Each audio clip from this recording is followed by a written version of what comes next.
Y bueno, sobre lo que leímos de estas tesis ecosocialistas, podemos también darnos cuenta que precisamente casarlo con el presente, ¿no? Y decir, ¿por qué, por ejemplo, Estados Unidos rechaza todos los acuerdos en torno a la protección del medio ambiente, al igual que lo hace China o al igual que lo hacen las potencias?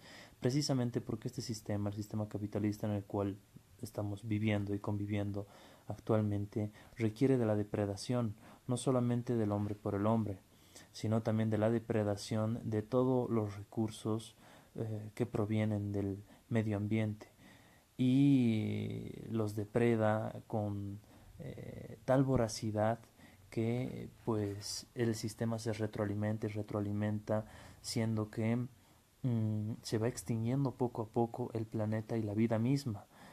Pero eso no les importa en nada a los grandes monopolios e imperios capitalistas, porque precisamente ellos únicamente velan por el lucro. Poco o nada les importa la supervivencia del planeta y a la vez de la humanidad misma, sino de sus ganancias y de su acumulación.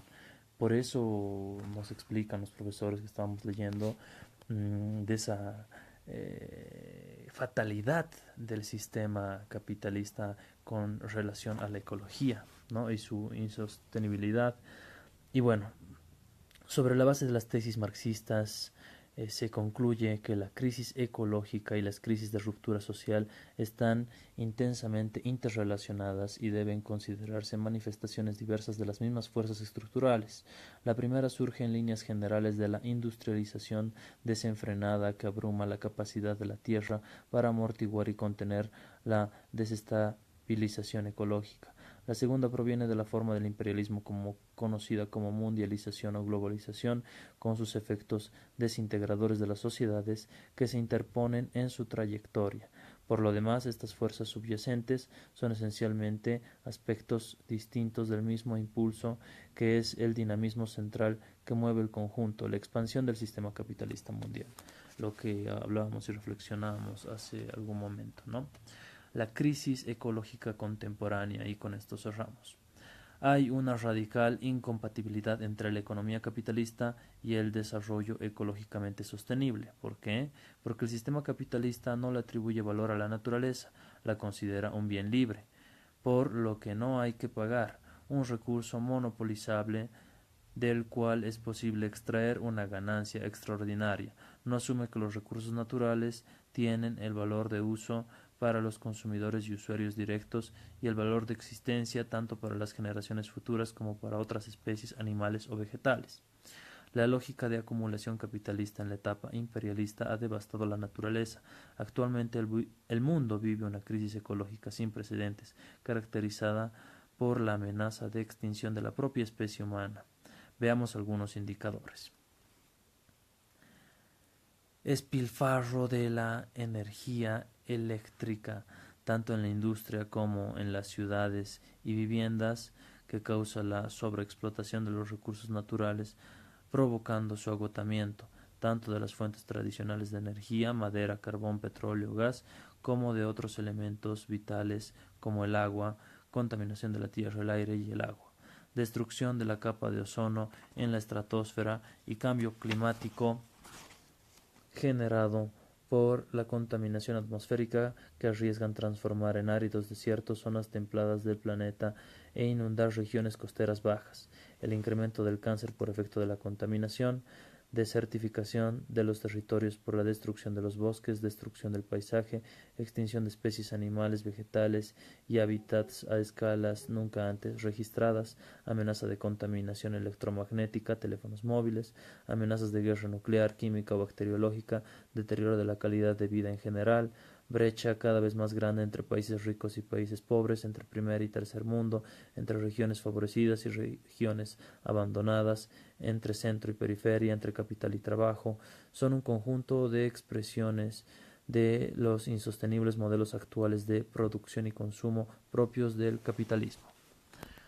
Los estudios sobre la huella ecológica establecen estimaciones cada vez más ajustadas sobre la cantidad de hectáreas de superficie productiva de la tierra que se requiere por persona para cada uno de los modelos de consumo existentes. Con datos de 1997, si se tía la biocapacidad disponible del habitante, considerando todos los conceptos: alimentación, energía, infraestructuras, preservación mínima de la biocapacidad, etcétera. La forma equitativa correspondería a 1,7 hectáreas por persona.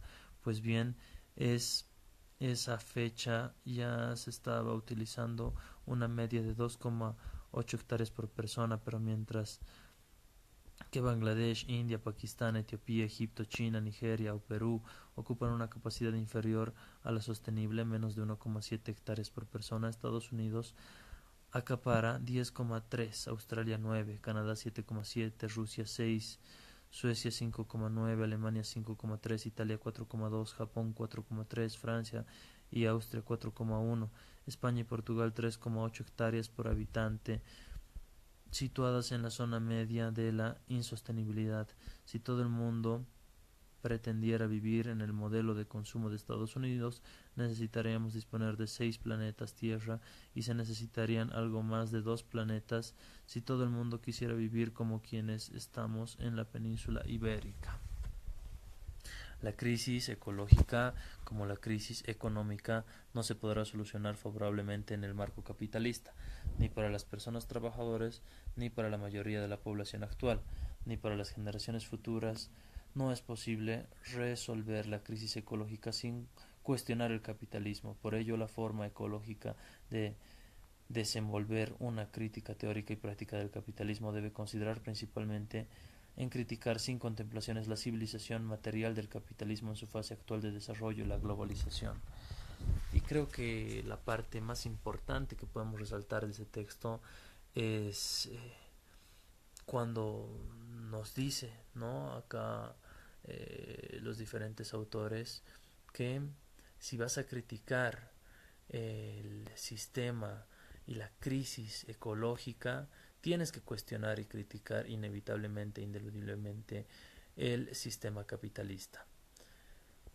¿Qué conclusiones o comentarios, preguntas tenemos sobre la lectura? ¿Qué diferencias encontré con nuestra opinión inicial y la del principio? Esto en torno a las preguntas que hacíamos en el video precedente, ¿no? ¿Cómo vives tú la crisis ecológica? ¿Qué haces para paliarla si se puede? ¿O cómo te planteas sabiendo y conociendo esta crisis ecológica? ¿Simplemente criticas a lo ecologista hippie, o haces una crítica ecológica seria partiendo de la crítica a todo el sistema capitalista? Así que bueno, les dejo pensando eso por esta noche. Un abrazo a todos.